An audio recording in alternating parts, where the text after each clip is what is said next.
અનંત વિજ્ઞાનમતીત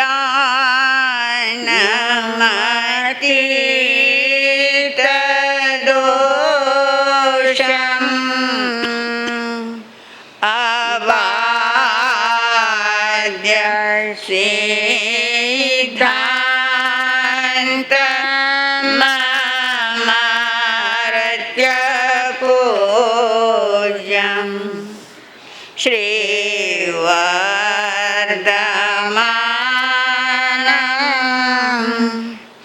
ઘેનમાતમોક્ષં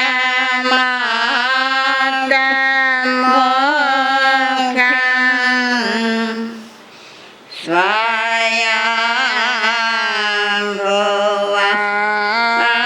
સ્તોતુમહં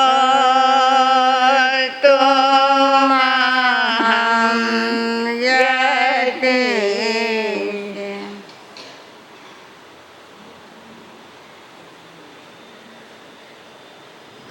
વિતરાગ પરમાત્મા અનંત જ્ઞાની અનંત દર્શની પ્રભુવીર જગતના ભવજીવો સમક્ષ અમૃતમય વાણીનું પ્રવાહ વહાવતા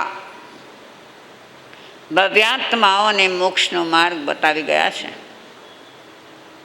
મોક્ષ માર્ગની આરાધના સમ્યક દર્શન, સમ્યક જ્ઞાન અને સમ્યક ચારિત્રથી થાય છે. શ્રમણ ભગવંત મહાવીરે આ સાધના કરી અને સાધનાની ગતિ વધારી દીધી. કેવી રીતે વધ્યા? જૈન દર્શનની કર્મ ફિલોસોફી આ વિશે બહુ સ્પષ્ટતા ધરાવે છે. પ્રભુ છદ્મસ્થ દશામાં છે.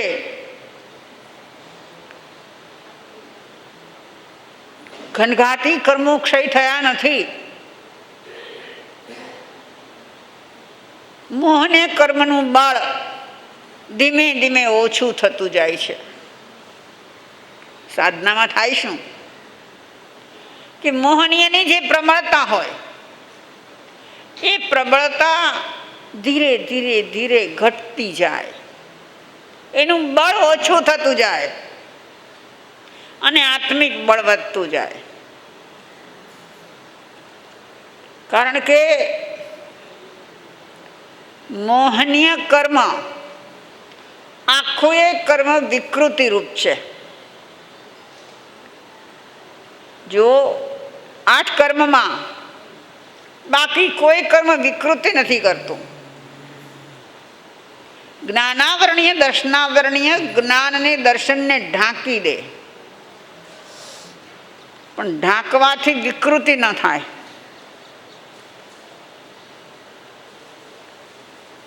દૂધ લાવો અને એને તમે ગરમ કરીને ઢાંકીને રાખ્યું હોય તો દૂધ બગડતું નથી. જેવું છે એવું જ રહે છે પ્રકૃત અવસ્થામાં. તો ઢાંકેલું છે એ કોઈ ગુનો નથી. એવી રીતે જ્ઞાનાવરણીય દર્શનાવરણીયથી જ્ઞાન અને દર્શન ઢંકાઈ ગયા છે એ બહુ નડતા નથી. પણ એ દૂધના તપેલામાં કોઈ બીજો પદાર્થ પડી જાય તો બગડી જાય છે. બગડવું એનું નામ વિકૃતિ છે. બગડવું એનું નામ વિકૃતિ છે. અને વિકૃતિ નુકસાન કરતા હોય, ખબર ન રહી તમને, અને એ દૂધ બાળકને પીવડાવી દીધું તો બાળકને પાચન થાય? ન થાય. આપણી દશા એ થઈ છે કે આત્માની જે સ્વાભાવિક દશા છે, હું એક શુદ્ધ સદા રૂપી જ્ઞાન દર્શનમય ખરે, કંઈ અન્ય તે મારું જરી પરમાણુ માત્ર નથી. અરે આ જે એક સિદ્ધાંત છે કે હું એક છું, શુદ્ધ છું અને જ્ઞાન દર્શન સહિત છું, પણ એવી કઈ વિકૃતિ આવી કે જેણે જ્ઞાનને પણ આવરી દીધું, દર્શનને પણ આવરી દીધું અને શુદ્ધતાને અશુદ્ધતા બનાવી દીધી. શાસ્ત્રોમાં કહેવાયું છે કે આત્મા મૂળભૂત રૂપમાં શુદ્ધ જ છે. પછી એની ગોદમાં હોય તો ભલે, નરકમાં હોય તો ભલે, અરે અહીંયા માનવ લોકની અંદર પણ એ ગમે તેવી વિકૃત અવસ્થામાં હોય તો ભલે, પણ આત્મા મૂળભૂત રૂપે શુદ્ધ છે. હવે મૂળભૂત શુદ્ધ છે તો અશુદ્ધ થયું કેવી રીતે? કે એનામાં બીજું કાંઈક એની નજીક આવી ગયું. જરા ધ્યાન રાખજો, દૂધમાં અંદર ભળી જાય તો એ વિકૃત થાય. દૂધને ઢાંકેલું છે અને એ છીબા ઉપર તમે સોડા મૂકેલા છે તો દૂધ ખરાબ થાય? પણ એક ચપટી સોડા એમાં પડી જાય તો એની સાથે ભળી જાય છે. ખબર નથી પડતી કે આમાં કાંઈક ભળી ગયું. હવે અહીંયા આત્મા માટે એમ વિચારીએ આપણે કે પોતે શુદ્ધ સ્વરૂપી છે, તો એમાં એની અંદર કાંઈક પડી ગયું, આત્મામાં કાંઈક પડ્યું કે જેના કારણે આ શુદ્ધિ થઈ. તો કે આત્મામાં પડતું નથી. આત્મા કોઈ પ્રવાહી પદાર્થ નથી. પ્રવાહી છે તો એ બગડે છે. એ તપેલાની અંદર ઘઉં ભર્યા છે અને ઘઉંમાં થોડાક ભળી જાય તો ઘઉં બગડી જાય ખરા? નથી બગડતા. કેમ? તો કે ઘઉંના દાણાની અંદર સોડા જાય નહીં, દૂધના ટીપામાં સોડા જાય, એક મેક થઈ જાય. તો આત્મા માટે શું થયું કે આત્મામાં અંદર કાંઈ જઈ શકતું નથી. એ જેવો છે એવો સ્ફટિકશો નિર્મળ રહે છે, પણ એની નજીક કંઈક ગયું. એની નજીક કંઈક ગયું. શું ગયું? કે કશાયોએ એવું રૂપ ધારણ કર્યું અને એણે આત્માની નજીક જઈને વાસ કર્યો. એટલે જુઓ, તમને ખબર છે, અનેક વાર તમે સંતોના મોઢે સાંભળી ચૂક્યા હશો કે કશાય આત્મા કહેવાય, યોગ આત્મા કહેવાય. તો આત્મા જ છે, એમાં કશાય ન હોય, એને યોગ પણ ન હોય. મન વચન કાયા આત્માને નથી. પણ કેમ કહેવાય છે? તો કે એટલા બધા નજીક છે. મન વચન અને કાયા, સાંભળજો, હવે આ સ્થિતિ સમજવા જેવી છે. મન વચન અને કાયા ક્યાં છે? કે આ શરીરમાં છે. બરાબર? આમાં મન છે, બોલીએ છીએ, વચન પણ આમાંથી નીકળે છે અને કાયા આ દેખાઈ રહી છે. એ આત્માથી કેટલી દૂર છે? કેટલી દૂર? જરાય નહીં, જરાય નહીં. એટલા માટે શાસ્ત્રમાં એવા શબ્દનો ઉપયોગ થયો કે દેહ અને આત્મા એક ક્ષેત્રાવગાહી છે. એક ક્ષેત્રાવગાહી એટલે શું? કે જેણે એક ક્ષેત્રને રોક્યું છે, એ જ એક ક્ષેત્રમાં એનું અવગાહન છે. એટલે શું? તો કે આ એક આંગળી છે, આને કાયા કહેશું, કાયા કહેશું ને. હવે આ આંગળીમાં અહીંયા આત્મા છે, અહીંયા આત્મા છે, અહીંયા આત્મા છે, અહીંયા છે આત્મા, કે બધે આત્મા છે.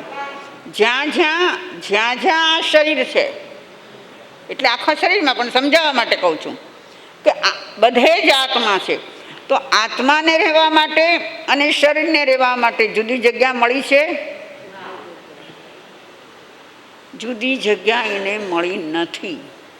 જાણે દેહ અને આત્મા એકમેક થઈ ગયા હોય એવા થઈ ગયા છે, છતાં એકમેક નથી.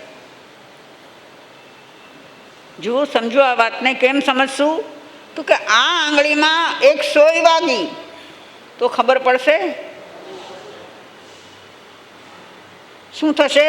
તો કે એનો અનુભવ થશે, સોયની તીક્ષ્ણતાનો અનુભવ થશે.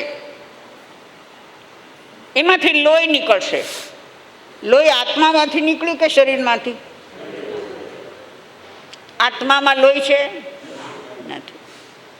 શરીરમાંથી લોહી નીકળ્યું અને અનુભવ અંદર બેઠેલા આત્માએ કર્યો. તો એટલે બે એક જ સ્થાનમાં છે. દેહ અને આત્મા બે એક સ્થાનમાં છે, છતાં એકમેક નથી, છતાં છૂટા છે.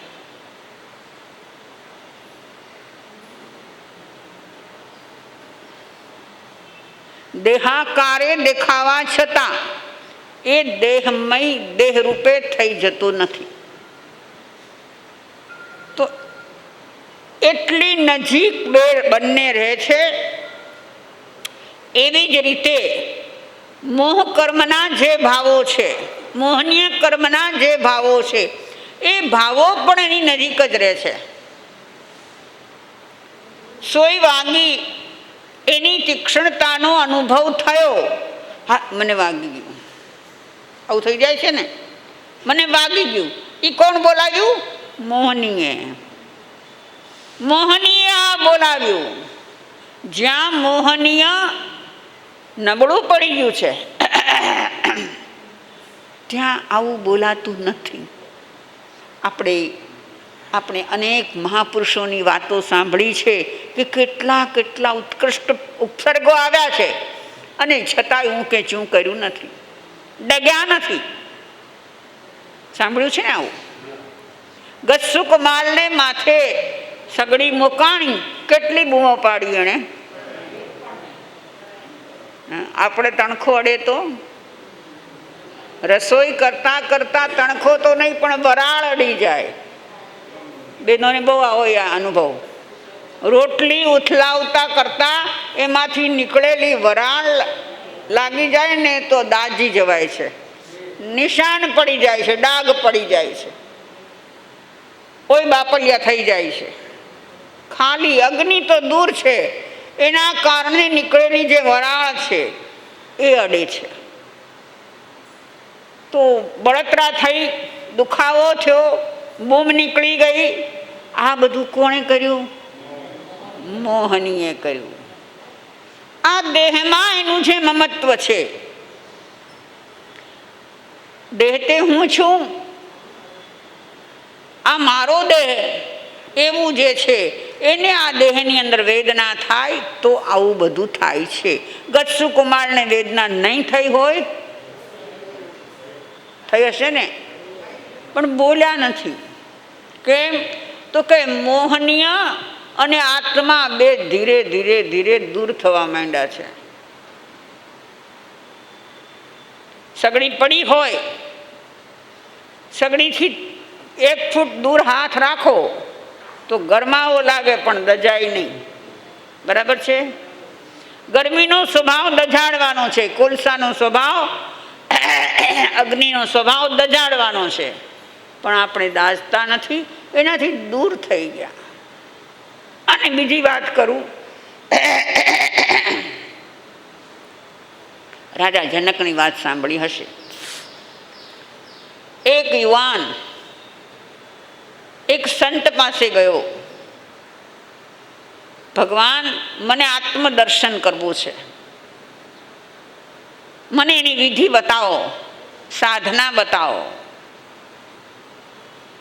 સંત કહે છે, ભાઈ હું તો તને શું બતાવી શકું, એમ કરતું રાજા જનક પાસે જા. જનક પાસે?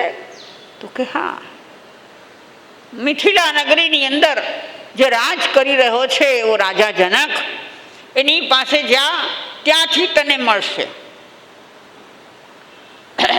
ઠીક છે, સંતનું કહેણ હતું એટલે સ્વીકારીને જવું પડે.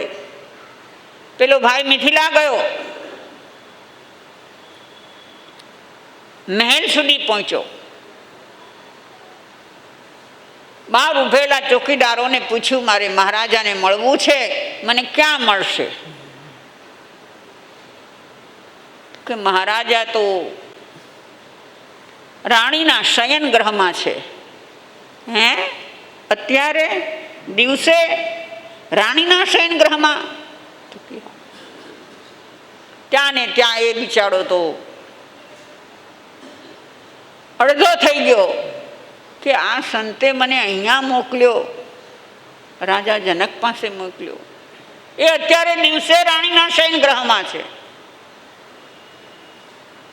પૂછ્યું એને, હું જઈ શકું છું? તો કે હા, એમના દ્વાર સદા ખુલ્લા છે, જઈ શકો છો, તમે જાઓ. મહેલમાં પ્રવેશ કર્યો એણે, અને શયન ગ્રહના દરવાજા ખુલ્લા છે. આમ ચાલ્યો જાય છે, ત્યાં સામે દેખાય છે કે પલંગ પર મહારાજા જનક બેઠા છે, બાજુમાં સ્વરૂપવાન રાણી બેઠા છે, ને રાણીના ગળામાં એનો હાથ છે. અરે રે, આ સંસાર લોલુપી, સંસારમાં રચો પચો માણસ મને આત્મા શું દેખાડી શકશે? મહારાજા જનકની પણ નજર ગઈ છે કે કોઈક યુવાન ચાલ્યો આવે છે, અને રાજા જનક ત્યાંથી બોલે છે, ચાલ્યો આવ યુવાન, ચાલ્યો આવ, ગભરામાં જરાય, આવતો રહે અહીંયા. હવે શું કરે? એક ક્ષણ તો એમ થઈ ગયું કે અહીંથી પાછો જતો રહો, પણ જ્યારે રાજાએ એને બોલાવ્યો, આવાહન કર્યું, તો હવે શું કરવું? ગયો, નજીક ગયો, અને જનકે એને પૂછી લીધું કે તારે આત્મસાધના કરવી છે, આત્માને ઓળખવો છે, એના માટે આવ્યો છે ને? ચમક્યો, બધું નજીક ગયો. જ્યાં નજીક જઈને જુએ છે ત્યાં રાજાનો એક હાથ તો રાણીના ગળામાં છે, અને અહીંયા ઠંડીના દિવસો છે, સગડી પડી છે, અને એ કોલસાની ઉપર એનો હાથ છે. સળગતા અંગારા પર બીજો હાથ છે એનો. પેલો યુવાન સ્તબ્ધ થઈ ગયો. આ શું? એક બાજુ રાણીના દેહનો સુવાળો સ્પર્શ માણી રહ્યો છે, અને બીજી બાજુ અગ્નિ પર હાથ છે, ડઝાડતો હશે, પણ એના મોઢા પર કોઈ પણ પ્રકારની રેખા નથી. નથી અહીં સુખની રેખા, નથી અહીં દુઃખની રેખા. ત્યાં ને ત્યાં નમી પડ્યો યુવાન. મહારાજા માફ કરજો, હું આ બધું સમજ્યો નહોતો, મેં તમને સંસારના લોલુપી સમજ્યા, પણ તમારી દશા કંઈક જુદી છે. સંસારના આ દેહના સુખ કે દુઃખની કોઈ અસર તમારા પર નથી. આવી સ્થિતિ જ્યારે થાય છે ત્યારે મોહનીય પાતળું પડ્યું હોય છે. તો એ મોહનીય કર્મ જેમ જેમ વધુ પ્રબળ હોય છે તેમ તેમ આપણા માનસમાં વિકૃતિઓ આવતી જાય છે. એ અસર કોને કરે છે? પહેલા માનસને કરે છે. માનસમાં ક્રોધ, માન, માયા, લોભ કષાયો આવે છે, નો કષાયો આવે છે, વિકારો આવે છે. આ બધું જન્મે છે એનામાંથી. તો મારું કહેવું એ છે કે મોહનીયની પ્રબળતા વિકાર રૂપ છે. એ આત્માની નજીક રહી અને બધું કરાવે છે, પણ એની તાકાત નથી કે આત્માની અંદર ઘૂસી શકે. આત્માના એક પણ પ્રદેશમાં ઘૂસી શકે એની તાકાત નથી. એટલે આ વિકૃતિ જ્યારે ઓગળવા માંડે છે ત્યારે જીવ પોતાની શુદ્ધતાના શુદ્ધ સ્વરૂપનો અનુભવ કરવા માંડે છે.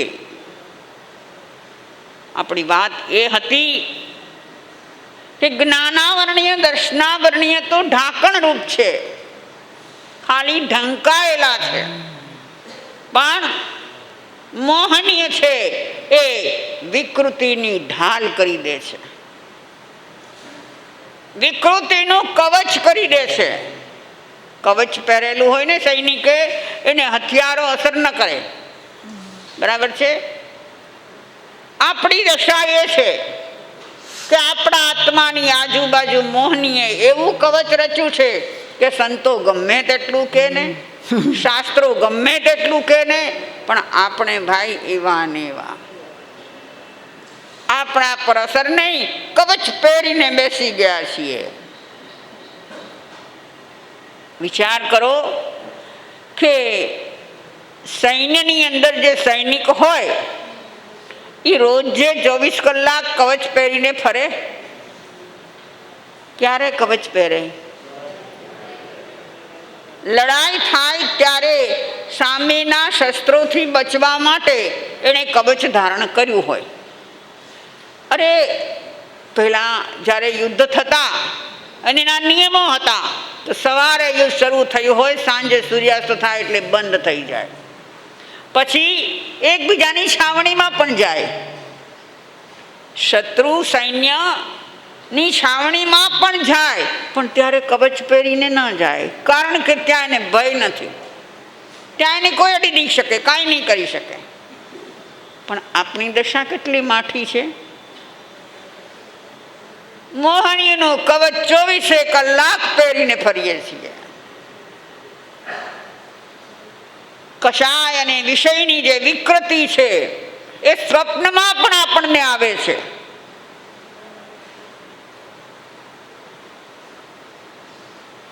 સ્વપ્નમાં કોઈ એવું સ્વપ્ન આવ્યું ને એવો પ્રસંગ આવ્યો તો ક્રોધ આવી જાય કે નહીં? આવી જાય ને.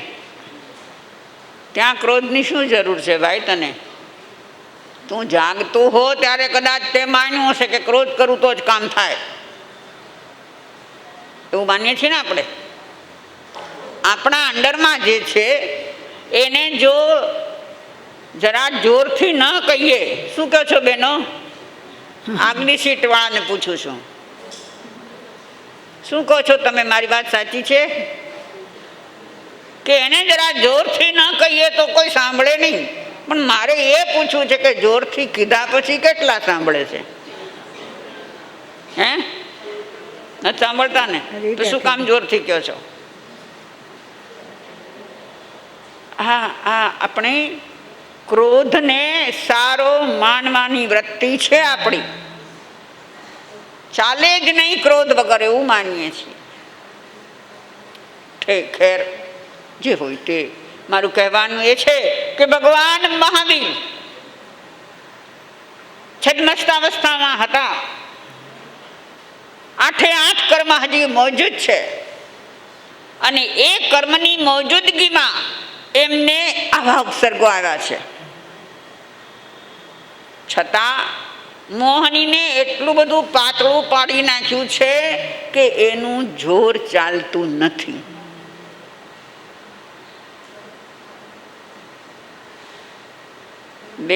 બહેનો, ઘરમાં વહુ આવી હોય ને કદાચ જબરી હોય, એવું હોય ખરું? હોય.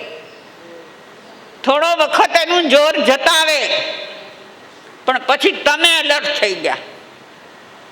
એણે તો જોર કર્યું, થોડો વખત તમે દુઃખી પણ થયા, હેરાન પણ થયા, પણ પછી તમને સમજાણું કે આને હવે બીજી રીતે ખંખેરવી પડશે. અને માનો કે તમે ખંખેરી શક્યા અને પછી થોડી શાંત પડી જાય. થાય એવું? ક્યાંક ક્યાંક થાય છે, બધે ન થાય. આવા પ્રયોગ કરતા નહીં, બધે આવું થતું નથી, પણ ક્યાંક થાય છે. અને તમે જ બોલો છો કે પહેલાં તો બહુ હતું પણ હવે થોડીક હેઠી બેઠી છે. શું કહેશો? થોડીક હેઠી બેઠી છે. બંધુઓ બહેનો, આ પ્રયોગ આપણે આપણા પોતા પર કરવાનો છે. આપણું મોહનીય કેટલું હેઠું બેઠું છે એ જોવાનું છે. છદ્મસ્ત મહાવીરે સહિષ્ણુતા કેળવી લીધી, સહનશીલતા કેળવી લીધી. એમણે એ સહનશીલતાના જોરે જોરે બધા ઉપસર્ગો ખમી ગયા. એ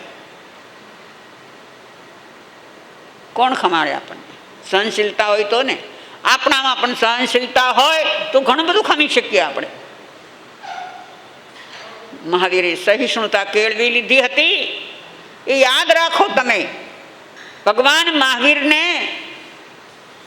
જે કર્મ ઉદયમાં આવ્યું, પેલું શિશુ રેડ્યું હતું એનું, એના કારણે એને ખીલા ઠોકાણા, એમ આપણે કહીએ છીએ ને.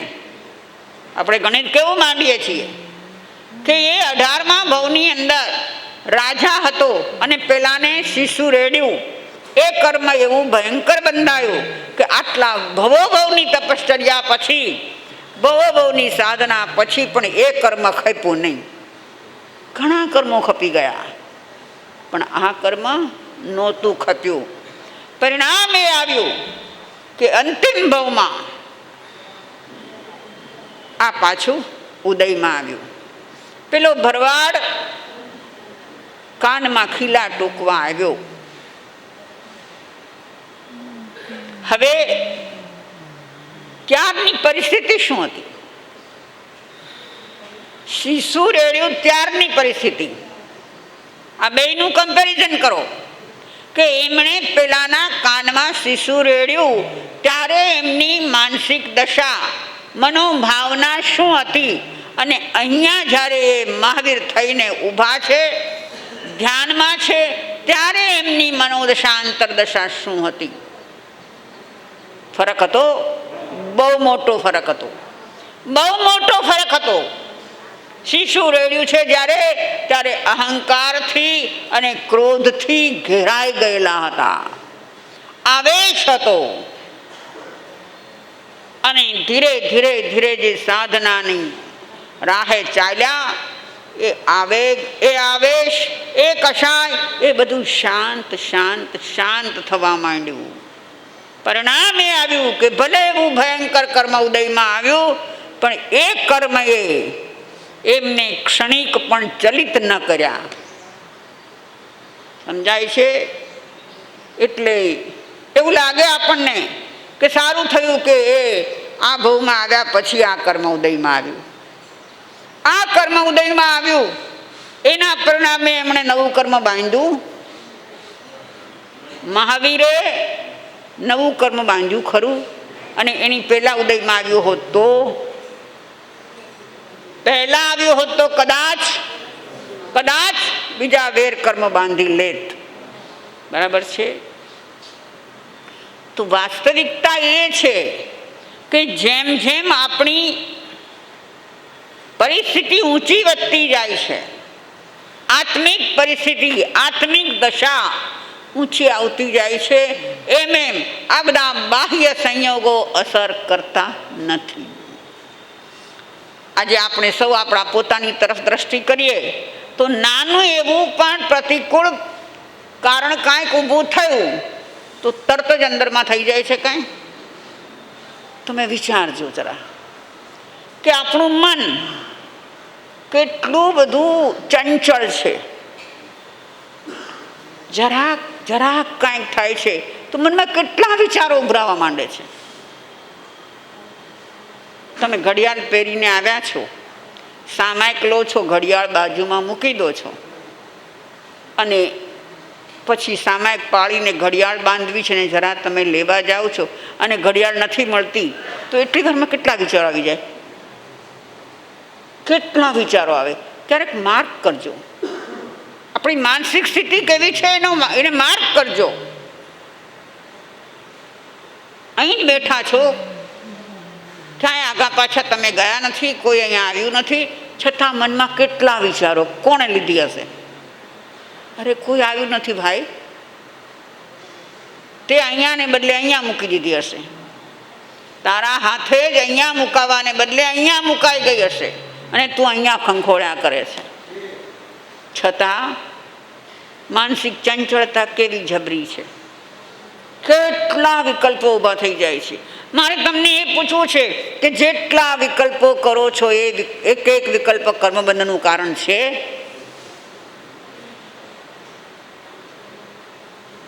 બાજુમાં નજર જાય છે કે આ ભાઈએ તું કંઈક આગુ પાછું નહીં કર્યું હોય. કોઈ પણ બેઠું હોય બાજુમાં, કાં તો હું ભૂલી નહીં ગયો ને મને ધ્યાન નહીં રહ્યું હોય. આવું કેટલું બધું થઈ જાય. અને આમ જરાક ધ્યાન જાય તો આ પડી ઘડિયાળ. એટલે માનસિક ચંચળતા એ કર્મ બંધ કરાવી દે છે. મળી તો તરત ગઈ તમને ઘડિયાળ, અડધી મિનિટ નથી લાગી, પણ એ અડધી મિનિટમાં તમારે કર્મોની તો વણઝાર લાગી ગઈ.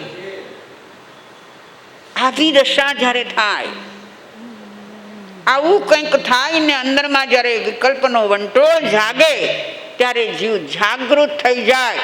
એવી જાગૃતિ કેળવતા શીખો. સાધના શું છે? 2 ની 4 સામાયિક કરી લો એ સાધના નથી. આપણી આંતરિક પરિસ્થિતિ જે છે, મનોદશા જે છે, એ સુધરતી જાય, એ સ્ટેબલ થતી જાય, શાંત થતી જાય, તો એ સાધના કરી છે. એ સમયે જ્યારે ઘડિયાળ લેવા ગયા અને ઘડિયાળ હાથમાં નથી દેખાતી, એ સમયે વિચાર્યું હોય તો કે હોય તો ભલે, ન હોય તો ભલે, કઈ વાંધો નહીં. બીજી જ ક્ષણે એનો વિકલ્પ છોડી દીધો હોય તો પણ નથી છૂટતો ને, કારણ કે મનને કેળવ્યું નથી. કહેવા એ માંગુ છું કે મહાવીરે માનસિક સમતુલા, સહિષ્ણુતા એટલી બધી કેળવી લીધી. જુઓ, આ બહુ વિચારણીય પ્રશ્નો છે.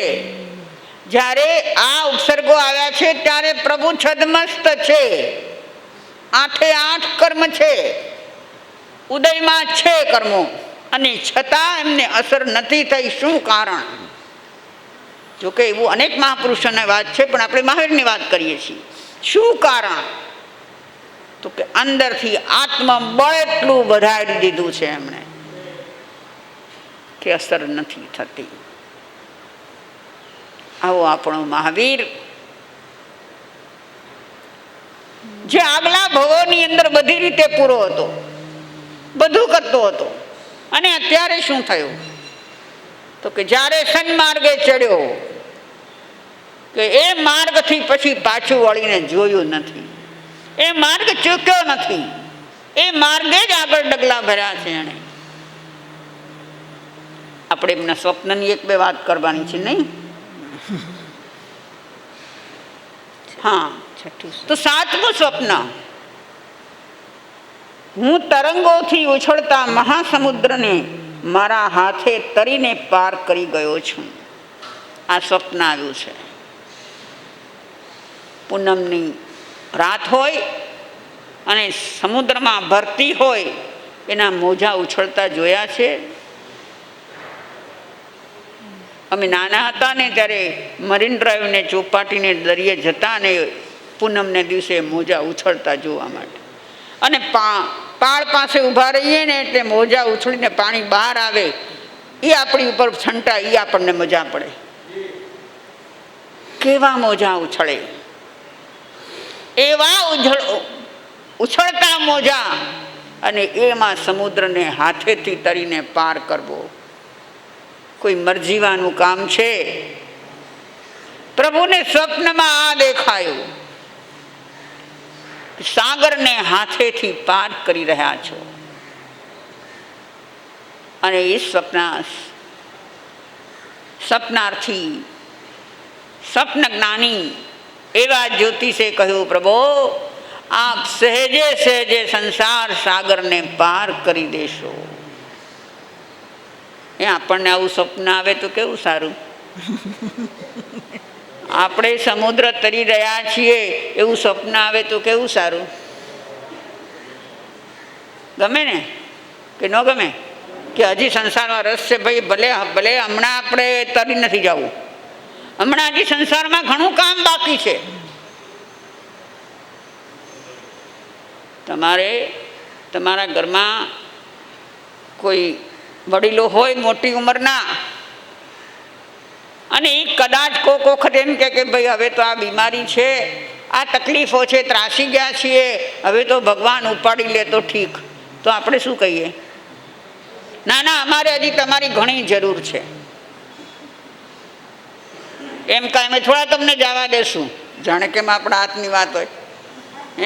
એ જવા મળશે તો આપણે એને રોકી લેશું? હજી તમારી ઘણી જરૂર છે, એમ આપણને પોતાને આપણા માટે લાગે છે કે હજી સંસારમાં મારે ઘણું કરવાનું બાકી છે. પ્રભુને સપન આવ્યું છે કારણ કે એને તરી જવું છે, એને હવે સંસાર નથી જોઈતો. તો એ સ્વપ્નમાં આપણે એને દેખાઈ ગયું કે પોતે તરી રહ્યા છે.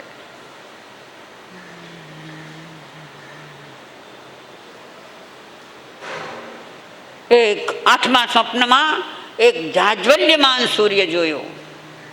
જાજ્વલ્યમાન કેમ?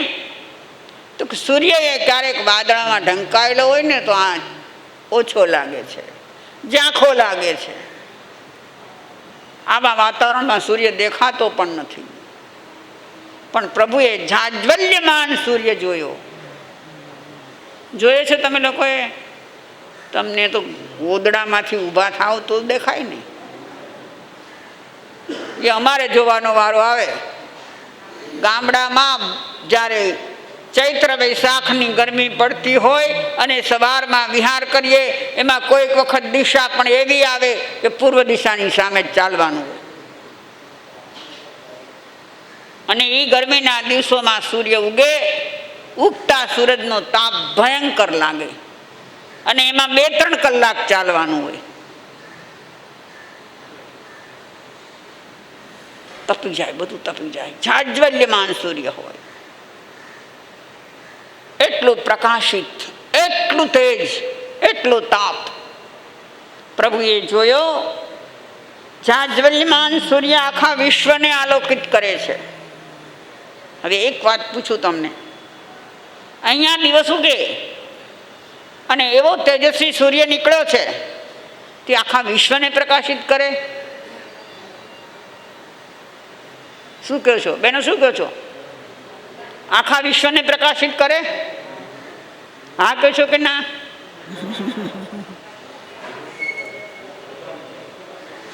એ જ્યારે અહીંયા છે ત્યારે ક્યાંક રાત છે, ક્યાંક રાત પડી હોય છે, સૂર્યનો અભાવ હોય છે ત્યાં.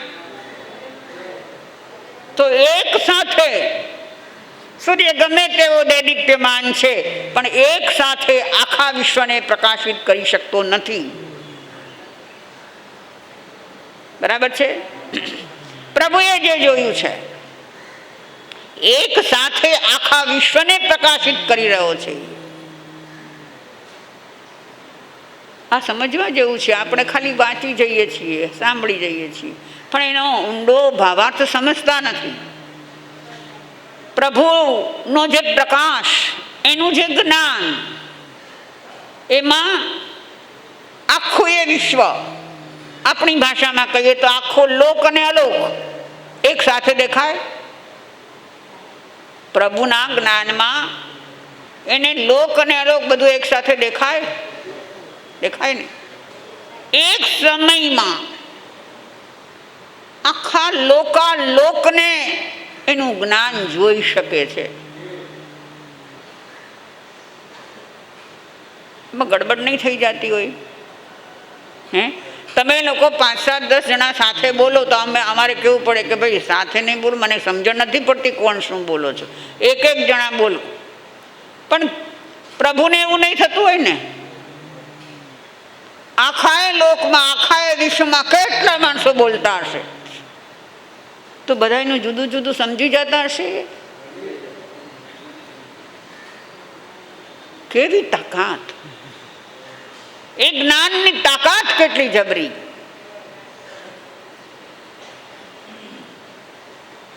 આ સ્વપ્નોએ પ્રભુને પોતાનું ભવિષ્ય બતાડી દીધું. આપણે ભવિષ્ય જાણવું હોય તો શું કરવાનું? જ્યોતિષ ઓલો પોપટ લઈને બેઠો હોય પિંજરામાં, એની પાસે જઈને એ શું કે ખબર છે? તમે એમ કહો કે ભાઈ હમણાં તો પનોતી બેઠી છે, બહુ તકલીફમાં છું, જરાક જ્યોતિષ જોઈ દે ને કે હવે આ ક્યારે પૂરું થશે.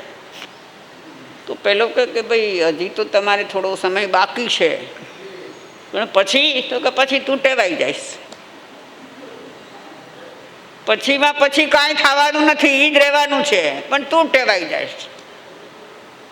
આપણે હજી ટેવાણા નથી. આટલી પ્રતિકૂળતા આવે છે, આટલું દુઃખ આવે છે, અને તરત જ આપણે બાવરા બની જઈએ છીએ. પ્રભુનું ભવિષ્ય કેટલું ઉજ્જવળ છે કે હે પ્રભુ, આપ કેવળ જ્ઞાન, કેવળ દર્શનને પામશો. કેવળ જ્ઞાનનો અર્થ શું હોય? વિચારો બેન, કેવળ જ્ઞાનનો અર્થ કયો?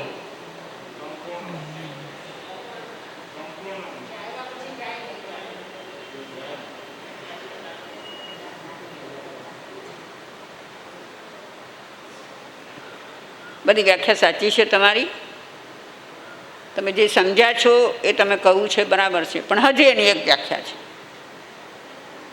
કેવળ જ્ઞાન, કેવળ શબ્દ, ઓનલી, માત્ર, માત્ર જ્ઞાન, અર્થાત એ આત્મા જ્ઞાન ભાવ સિવાય બીજા કોઈ ભાવમાં નથી.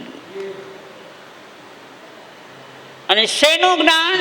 તો કે ત્રણ કાળનું નહીં, ત્રણ લોકનું નહીં, વિશ્વનું નહીં, પોતાનું. પોતાને જાણ્યા કરે છે, જાણ્યા કરે છે, જાણ્યા કરે છે, જણાતો રહે છે આત્મા.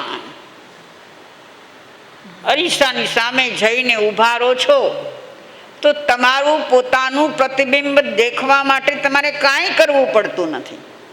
માત્ર અરીસાની સમક્ષ જઈને ઊભા રહી જાઓ. હાથ પગ હલાવવા પડે છે, મહેનત કરવી પડે છે. મહેનત એટલી કે અહીંથી ઉઠીને અરીસાની સામે જાઓ. એ પ્રતિબિંબ જેવું છે એવું, જેવા છો એવા દેખાવ કે સુંદર દેખાવ? એવા જ. અને છતાંય બધાને એમ થાય મેં સુંદર હું. બરાબર ને? અમારા બેનો ખાસ બધું ટાપ ટીપ કરીને જાય અરીસા સામે. એક વાર નહીં, પાછું કેટલી વાર. એકવાર જોઈ આવે, જરાક આમ તેમ કરે, વળી પાછી જાય. ઘરમાંથી બહાર નીકળવું હોય તો 7 વખત તો અરીસામાં જોઈને બહાર નીકળે.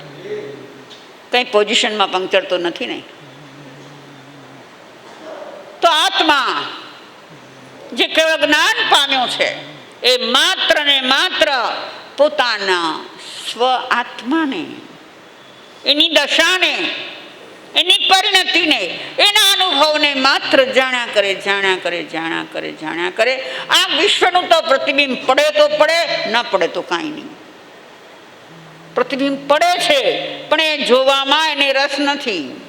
યાદ રાખો, વિશ્વમાં કાંઈ પણ જાણવા કે જોવાનો રસ જ્યારે સદંતર નાશ થઈ જશે ત્યારે કેવળ જ્ઞાન થશે. આ કેવી કઠણાઈ! બધું જોવું છે, જાણવું છે, ત્યારે થતું નથી. હવે તો જો કે લોકોનો રસ ઓછો થઈ ગયો, નહીંતર આજથી 25, 30, 40 વર્ષ પહેલાં કોઈ ફોરેન જઈને આવે તો કેટલી ઉત્સુકતા! ભાઈ ત્યાં શું હોય ને, કેવું હોય ને, આમ હોય ને તેવું. અને મનમાં તરત એ ઉથલ-પાથલ થાય કે હારું એકવાર તો જવું જોઈએ. એવો જો આપણી શક્તિ થાય ને, આપણી તેવડ થાય તો એકવાર તો જઈ આવીએ. જોવા જેવું તો ખરું, પણ તેવડ નથી તારી. જોવા જેવું તો ખરું, પણ ખીસું તો ખમવું જોઈએ. જ્ઞાની કે છે કે કેવળ જ્ઞાનની અંદર 3 લોક પ્રકાશે છે, પણ પ્રભુની દ્રષ્ટિ એ બાજુ નથી. દેખાય તો દેખાય, ભલે દેખાય, કઈ વાંધો નથી. એટલે કેવળ એટલે માત્ર, ઓનલી જ્ઞાન ભાવમાં, કેવળ દર્શન ભાવમાં, જ્ઞાતા દ્રષ્ટા ભાવમાં જે છે એ કેવળી છે. પછી સમજાવવા માટે ઘણી વ્યાખ્યાઓ આપી છે, શાસ્ત્રમાં પણ આપી છે, ગ્રંથોમાં પણ આપી છે, સાધુ ભગવંતો પણ તમને સમજાવે છે. એ બધું સમજાવવા માટેની વ્યાખ્યાઓ છે, પણ મૂળભૂત આ છે. તો આ જાજ્વલ્યમાન સૂર્ય આખા વિશ્વને આલોકિત કરી રહ્યો છે. એનો અર્થ બતાવ્યો કે હે પ્રભો, તમે કેવળ જ્ઞાન, કેવળ દર્શનને પામશો. કેવી હશે ત્યારે મહાવીરની આત્મદશા? મહાવીરને ઓળખો, મહાવીરને જાણો, એની આત્મદશાથી એને તોલો, બાહ્ય સ્વરૂપથી નહીં. આત્મસિદ્ધિ શાસ્ત્રમાં એક ગાથા આવી, જે જીન દેહ પ્રમાણને સમવસરણાદી સિદ્ધિ વર્ણન સમજે જીનનો રોકી રહે નિજ બુદ્ધિ. જીનેશ્વર કેવા હોય એવું પૂછવામાં આવે તો જીનેશ્વર દેવનું જે બાહ્ય સ્વરૂપ છે એનું વર્ણન થાય. મહાવીરને ઓળખો તો કે હા, ક્ષત્રિય કુંડમાં જન્મ્યા, સિદ્ધાર્થ પિતા, ત્રિશલા માતા, 7 દેહનું, હાથનું એમનું દેહમાન, વગેરે વગેરે વગેરે. જે જીન દેહ પ્રમાણને પછી સમવસરણાદિ સિદ્ધિ. ઓહો, અમારા પ્રભુ તો જ્યાં પધારે ત્યાં સંવસરની રચના દેવો આવીને કરે. કેવું હોય સમોસરણ? બેનો બીજા મોટા ખામણા સાંભળવા બહુ ગમે ને? બહુ ગમે તમને. કેમ? તો કે એમાં આ બધા વર્ણન આવે છે. એ સમજી લીધું કે આ તીર્થંકર પરમાત્મા, આ જીનેશ્વર દેવ કે નહીં. એ વર્ણન જીનેશ્વરનું નથી, એ તો જીનેશ્વરના પુણ્યના ઉદયનું વર્ણન છે. સમજો આ વાતને. પુણ્ય કર્મ છે કે શું છે? પુણ્ય છે, કર્મ છે ને? તો કર્મના ઉદયે મળેલી જે સિદ્ધિ છે એ છે, આત્મિક સિદ્ધિની વાત નથી. અને આપણે એને ઓળખીએ છીએ, કારણ કે આપણને એ જ ઓળખાણ કરવાની ટેવ છે ને. આપણે કોઈ ભાઈને, કોઈ બાઈને ઓળખીએ તો કેવી રીતે ઓળખીએ? હે લતાબેન, આ બધા બહેનોને ઓળખો ને તમે, તો કેવી રીતે ઓળખો? એના નામથી, એના ઠામથી, એના કામથી. બસ. તો આપણે, આપણી ફૂટપટ્ટી એવી છે કે જે આ સંસારમાં વાપરીએ છીએ એ તીર્થંકર પરમાત્માની માટે વાપરીએ. એ ન થાય, એમના માટે ના વપરાય. હા, તો મહાવીરને કેવળ જ્ઞાન, કેવળ દર્શન થશે એવો સંકેત અગાઉથી આવી ગયો. હજુ 1-2 સંકેત બાકી છે. એ શું છે? અને આ સંકેતો સાંભળીને, મહાવીરની ભાવિ દશાનું અનુમાન કરીને, એ દશામાં એ જે ઝૂલતા હોય એનો અનુભવ કરવા માટે આપણે પણ આપણી આત્મદશાને સુધારીએ, આપણે એવા શુદ્ધ થઈએ અને આપણે મહાવીર જેવી શુદ્ધતાને કરી આપણે એ આત્મભાવની અંદર રમતા થઈએ, ઝૂલતા થઈએ, આળોટતા થઈએ, અનુભવતા થઈએ. એ જ ભાવના.